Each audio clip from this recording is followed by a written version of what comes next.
Assalamualaikum, selamat siang kakak semuanya. Masih bersama Lisna yang akan melanjutkan cerita dari novel Menjadi Milikmu Seutuhnya. Oke, kita langsung saja ke cerita selanjutnya. Selamat mendengarkan.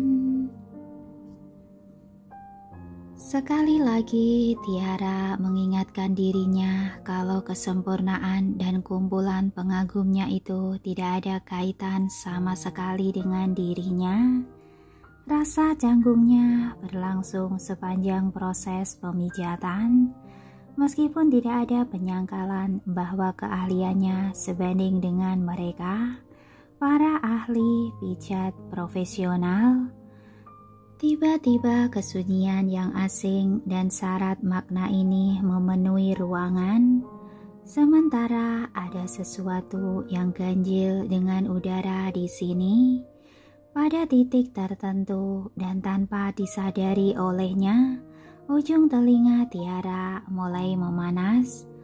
Namun Niko terlihat tidak merasa terganggu dan hanya menganggap pijatannya sebagai kerja seorang profesional. Dia mengakui bahwa rasa perih pada tulang dan ototnya berangsur-angsur berkurang bersamaan dengan semakin lama dia memijat.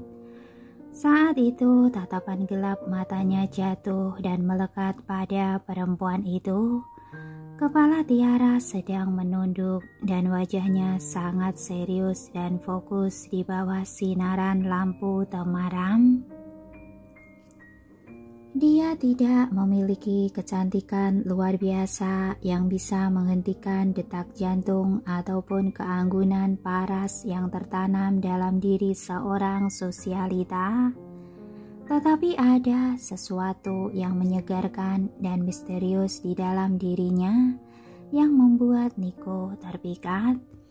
Tangannya yang halus bak porselen sangat cekatan dan dengan cepat dapat menemukan dan memijat beberapa titik yang menyebabkan rasa sakit dan secara efektif menghilangkan rasa tak nyaman.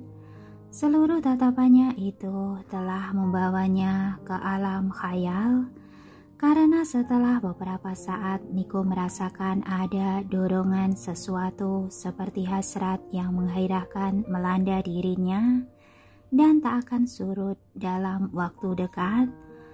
Nyatanya dorongan liar untuk merebahkan Tiara dan memesrainya tiba-tiba terasa begitu naluriah dan membuncah. Akhirnya Niko terpaksa mengalihkan pandangannya. Sambil mencubit-cubit area di antara alis, dia mencoba tetap tenang, menekan sekuat tenaga gejolak aneh yang tiba-tiba muncul entah dari mana. Sekitar 10 menit kemudian Tiara menengadah dan melihatnya, lalu dengan lembut bertanya, "Apakah sudah terasa lebih baik?" Niko mengangguk. "Sangat lebih baik." Tiara terbatuk agak kikuk lalu bergumam, "Baiklah, aku senang dapat membantumu." Setelah itu, buru-buru Tiara menurunkan kaki Niko dan sengaja membuat jarak di antara mereka. Saat menyaksikan hal ini, ujung bibir Niko mulai melebar membentuk senyuman dan berpikir masih ada beberapa hal yang harus dibicarakan dengannya.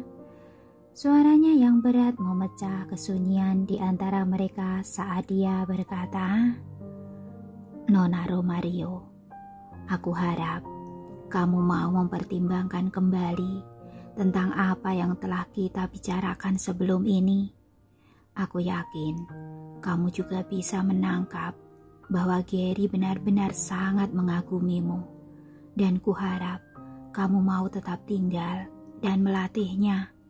Setelah diam beberapa saat, Niko menambahkan, "Jika khawatir mengenai keluargaku yang menentangmu, aku berjanji tidak akan membiarkan mereka mengganggu dan mempengaruhi pekerjaanmu. Pokoknya aku akan menjamin keamanan dan kesejahteraan dirimu selama mengajari Gary. Tiara merasa jantungnya berdegup kencang mendengar pernyataannya. Satu-satunya orang di dunia ini yang berjanji melindunginya adalah Pandu, dan sekarang Niko sebagai laki-laki kedua yang mengatakan kata-kata itu padanya. Entah mengapa kepastian yang tersirat di balik janjinya ini telah menghangatkan hati Tiara, tetapi dia tetap menolak tawarannya.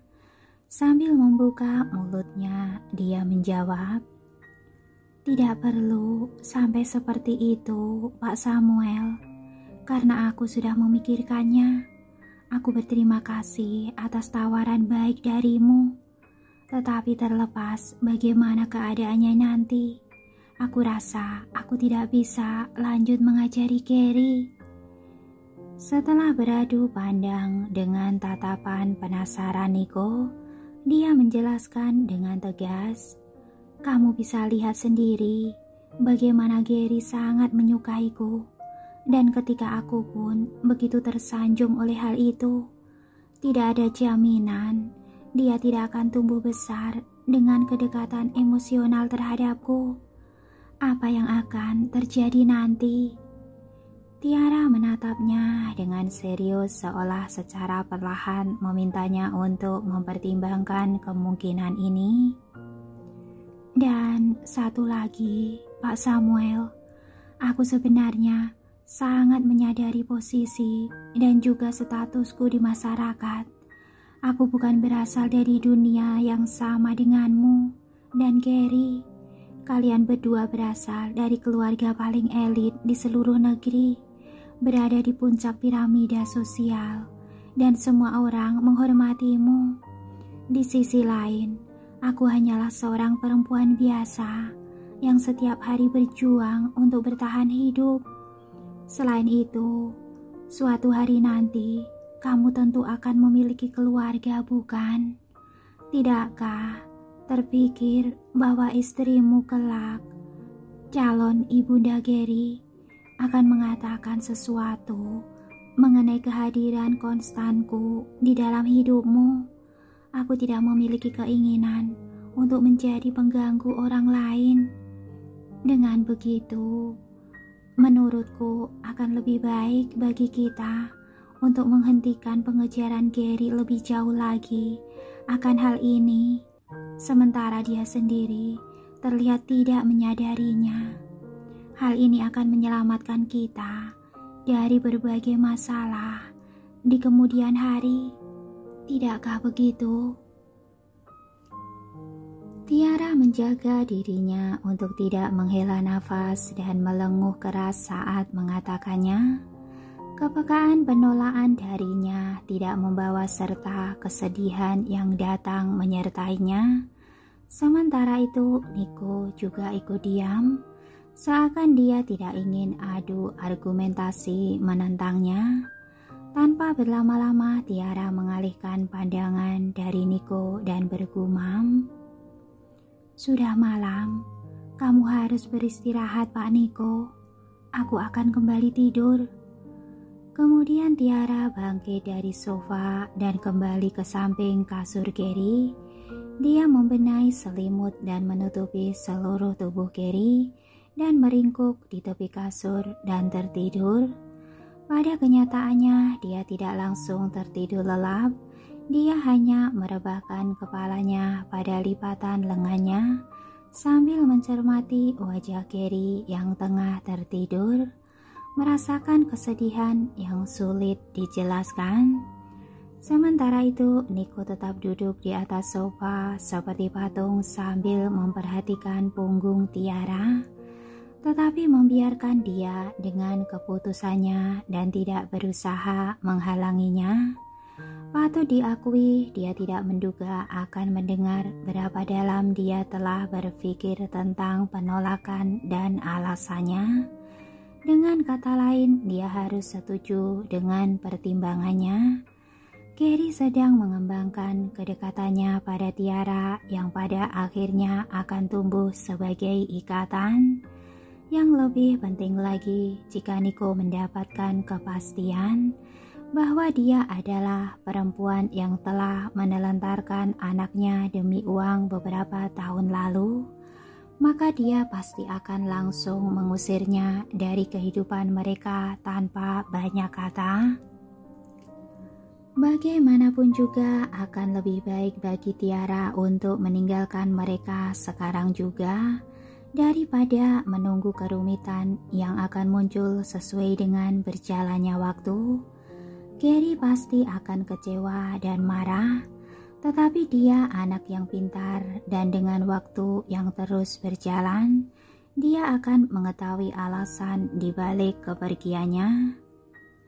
Jadi di sisa malam itu, Tiara dan Nico tidak saling berbicara.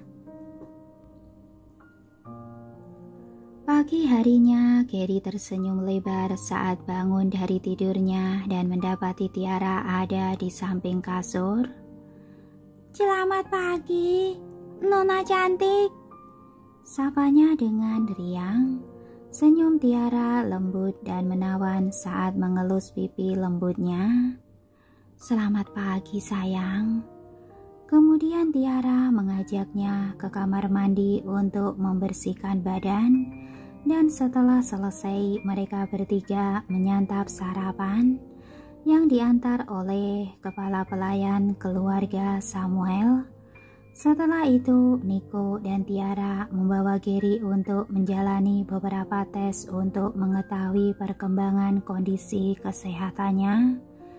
Ketika pemeriksaan selesai, dokter mendatangi Nico dan berkata, "Kabar baik, Presidir Nico. Kondisi Tuan Muda Gary benar-benar sudah sehat dan tidak ada yang perlu Anda khawatirkan lagi. Akan tetapi, karena saluran pencernaannya masih bekerja menetralisir racun yang tersisa, maka dianjurkan untuknya mengonsumsi makanan hambar dan bergizi selama beberapa bulan ke depan atau sampai sembuh total. Ingat, dia harus dijauhkan dari makanan yang dapat merangsang ketidaknyamanan pada lambung ataupun usus pencernaannya." Nico mengangguk muram dan menjawab, "Terima kasih dokter." Lalu mereka mengurus dokumen kepulangan dan bersiap keluar dari rumah sakit begitu semuanya selesai. Namun sebelum pulang, Tiara melambaikan tangan tanda perpisahan pada Gary sambil enggan berkata, "Selamat tinggal, sayangku." Gary mematung dan keraguan tampak di wajah mungilnya saat berkata, Nona cantik, bukankah Nona akan ikut pulang bersamaku? "Maafkan aku sayang." Tiara mulai merasa bersalah. Ada pertunjukan penting yang akan diselenggarakan untuk orkestraku. Dan aku harus menjalani latihan panjang sebelumnya. Jadi aku tidak bisa bertemu lagi denganmu sama sekali. Oh, ekspresinya berubah seketika mendengar perkataan Tiara dan sambil kecewa dia berkata, apakah artinya Nona cantik akan pergi dalam waktu yang lama? Berapa lama? Pertanyaan itu menusuk hatinya layaknya anak panah, tetapi dia masih tersenyum saat berkata perlahan, "Iya, aku pun tidak tahu berapa lama akan pergi." Gary memandanginya dengan matanya yang lebar dan berkilau dan menekannya. "Kalau begitu, bisatkah aku mengunjungimu setiap kali aku rindu padamu?" Hatinya semakin tersayat, tetapi dia tetap teguh dan berkata, "Maafkan aku sayang, tetapi lebih baik kamu tidak mengunjungiku dulu sementara waktu. Jadwalku agak padat." Pikiran Gary berpacu seolah merasakan ada sesuatu yang tidak beres Ada sensasi bau yang menggelitik hidungnya saat dia bertanya dengan penuh kesedihan. Nona tidak mau mengajari aku lagi, bukan? Aku. Tiara terdiam sambil memikirkan cara lembut menolak bocah itu. Tetapi setelah beberapa menit dia memutuskan bahwa dia tidak bisa lain kecuali menjawab, "Maafkan aku." Setelah meninggalkan rumah sakit, Gary hanya diam selama perjalanan pulang.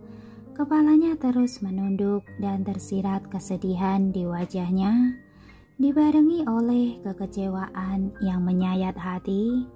Bingung dengan sikap sedih anaknya, Niko mencoba membuatnya berbicara, tetapi usahanya untuk menjalin percakapan ditolak mentah-mentah oleh keheningan yang diciptakan Gary. Sambil menghela nafas, Niko menyerah. Mereka tiba di perumahan Berlian setengah jam kemudian. Setelah mendengar kabar bahwa Gary akan pulang dari rumah sakit hari ini, Vania sudah menunggu kedatangannya dengan tidak sabar. Begitu melihatnya berjalan melewati ambang pintu, dia menyambutnya dengan riang gembira. "Oh, halo pangeran cilikku tersayang. Aku sangat merindukanmu." Gembira mengetahui bocah itu sehat bugar, dia tiba-tiba mengajukan serbuan pertanyaan karena khawatir.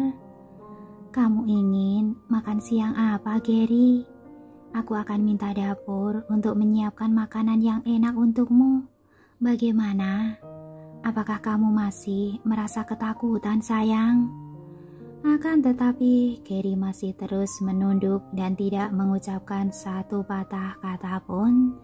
Dia malah berjalan melewatinya dan sambil cemberut masuk ke kamar lalu berjinjit untuk mengunci pintu kamar. Jelas sekali telah terjadi sesuatu dan Vania merasa bingung dan bertanya panik. "Niko, ada apa dengan Gary?"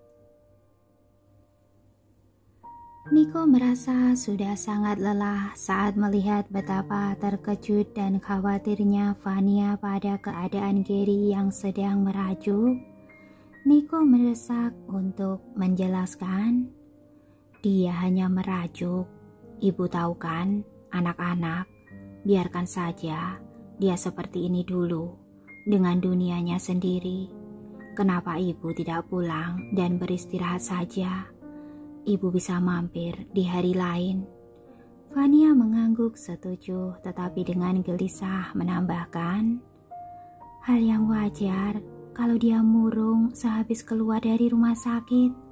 Kamu harus berusaha mencoba menghiburnya, Niko.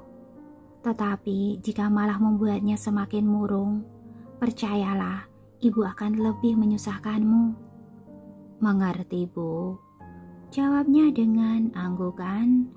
Vania yang merasa puas kemudian melangkah menuju pintu, tetapi tiba-tiba menoleh dengan tatapan tajam pada kepala pelayan sambil memberi perintah. "Andi, pastikan kamu selalu mengawasi Gary sepanjang malam ini dan kabarkan aku jika terjadi sesuatu." Setelah itu, dia berbalik dan meninggalkan tempat itu. Di kediaman Pinang, Tiara langsung mandi sesampainya dari rumah sakit dan setelah berganti pakaian, segera bersiap untuk latihan orkestra. Pandu tak berhenti khawatir saat melihatnya terburu-buru pergi bekerja. "Tia, tidakkah kamu perlu beristirahat sebentar sebelum pergi latihan orkestra? Kamu sudah kesana kemari seharian kemarin dan hari ini baru saja pulang." Tiara tersenyum kecil dan menjelaskan untuk menenangkannya. "Bagaimanapun juga, aku harus buru-buru. Jadwal latihan orkestra sangat padat." Merasa tidak senang karena Tiara bekerja terlalu keras, Pandu menggerutu. "Tidak manusiawi sekali orkestra itu tidak memberimu 1 hari libur. Aku mengerti latihan sangat penting, tetapi kamu juga perlu istirahat. Tiara tahu adiknya sangat perhatian padanya, dan daripada menanggapi omelannya, dia malah menenangkan. Ini tidak ada kaitannya dengan orkestra. Selain itu, tadi aku sudah cukup beristirahat. Seenggan-enggannya Pandu, dia tahu bahwa dirinya tidak punya pilihan lain kecuali membiarkannya pergi bekerja. Sambil menghela nafas, dia bicara pelan. Hei, Tia, saat aku sudah bisa menghasilkan uang sendiri, aku berjanji tidak akan membiarkanmu bekerja sekeras ini lagi. Kamu bisa mengandalkanku. Mendengar itu, Tiara merasa sangat terharu, lalu menyematkan senyum menawan untuknya. Iya, kalau begitu, aku rasa aku akan membuat rencana pensiun secepatnya. Kemudian dia terdiam sejenak, lalu dengan lembut menambahkan, hati-hati selama di perjalanan ke sekolah nanti ya. Pandu mengangguk patuh. Iya, aku akan menunggumu untuk makan malam bersama malam ini, Ti. Tiara merespon dengan bersenandung dan menyilangkan tas biola di bahunya. Dia meninggalkan apartemennya. Matahari sudah meninggi di langit saat dia meninggalkan Kampung Pinang. Dia merasakan angin panas dan kering menerpa wajahnya, dan tiba-tiba saja dia merasa sedikit hampa. Mungkin inilah kehidupan yang memang seharusnya aku jalani, dan aku tidak boleh menolak demi hal apapun. Sementara itu, tidak lama setelah berbincang dengan Tiara, Pandu membersihkan rumah dan pergi ke sekolah. Sebenarnya tidak ada pelajaran pagi itu, tetapi dia tiba lebih pagi untuk mengurus beberapa hal berkaitan dengan Dewan Kesiswaan. Dia baru saja duduk di dalam kantor Dewan Siswa ketika temannya Haris meluncur masuk sambil menjerit. Akhirnya kamu sampai juga, Pandu. Pandu tersenyum menyapanya. Ada apa? Apa ada sesuatu yang menarik? Haris mengangguk dengan penuh semangat dan mata berbinar-binar. Sambil terengah-engah dia berkata, ingat saat aku bercerita tentang grup Romario waktu itu? Sebenarnya pejabat yang bertanggung jawab datang ke sekolah dan ingin bertemu kita secara langsung. Dia ingin berdiskusi mengenai rincian proyek dan mengatakan bahwa harganya bisa dinegosiasikan. Kurasa mereka serius ingin berbisnis kali ini. Siapapun yang ada di dekat mereka tahu betapa semangatnya Haris akan prospek bisnis ini, tetapi antusiasnya malah disambut Pandu dengan ejekan yang berkata dengan yakin, kita tidak akan menemui mereka. Haris menganga terheran-heran. Kenapa tidak? Karena memang tidak perlu, jawab Pandu secara terang-terangan. Suaranya datar dan dingin. Lagi pula, mereka tidak akan menawari kita harga tinggi, dan aku rasa mereka akan membatasi penawaran hanya sampai 10 miliar dan tidak lebih. Sementara Haris tidak menentang ucapannya ini, ia masih sedikit ragu dengan keputusannya. Pandu, aku tahu apa yang ada di pikiranmu. Tetapi tidakkah kamu pikir kalau kita sudah bersikap sombong dengan menolak mereka bahkan setelah datang langsung ke sini? Maksudku, agak kurang sopan bukan? Mendengar itu, Pandu terdiam dan mempertimbangkan sudut pandang yang dikemukakan Haris. Kemudian seakan lampu pijar mati di dalam kepalanya, Dia mengubah keputusannya dan berkata, "Bagaimana jika kamu saja yang menemui mereka, Haris? Katakan pada mereka, mungkin kita bisa mempertimbangkan lebih lanjut jika kalian menawar dengan 40 miliar. Haris berpikir sejenak lalu mengangguk. "Mari, ikuti rencanamu. Kalau begitu,